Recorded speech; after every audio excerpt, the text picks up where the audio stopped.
गली में तोरा धरैनी रे भाई से तोरा पिटैनी रे। अरे का करे आइल रह हड्डी मसली सब देल से दूर अरे मरले साले का संस भरा अरे मरले साले का संस भरा अरे मरले साले का संस भरा। अरे कहां कहां मरल अरे का बताइए बड़ा मरले बासा।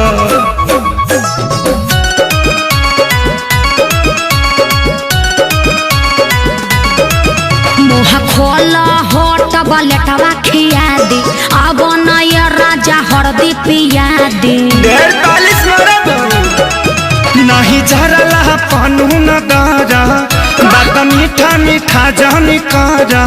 ओहो ऐसन कहे सोचता रह तनिको न कोइला हस विचार कुर्ता पाया टकुल ही देला सफार लहै हरदी गुड़ पीला तका कर मिले हम आईनी रे प्यार में गलती भारी कईनी रे।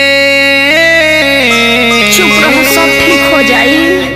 पूछा करू अब तू हर दिला गुड़ अरे मरले साए कसम से भरा अरे मरले साए कसम से भरा अरे मरले साए कसम से भरा। अरे चुप रह चलो भोका माइस के सुई दिबा दी।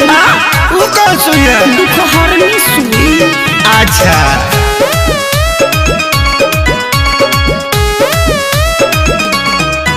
मरल सन जैसे मारे कसाई पापी हो बड़ी बड़े सभाई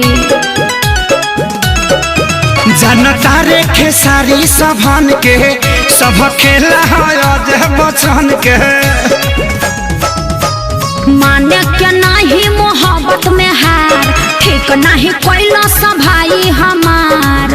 अरे हेंगा कोई मारेला अरे इज्जत अपन हम लुटैनी रे आ सोनू के बात में पड़क गईनी रे। रहे के बायब तो तोरा से दूर अरे मरले साले कसम से भरा। अच्छा चुप रह। मरले साले कसम से भरा अरे मरले साले कसम से भरा। अरे बाप रे बाप दर्द होता। अरे लावा अमर लाता के पाता साट दी।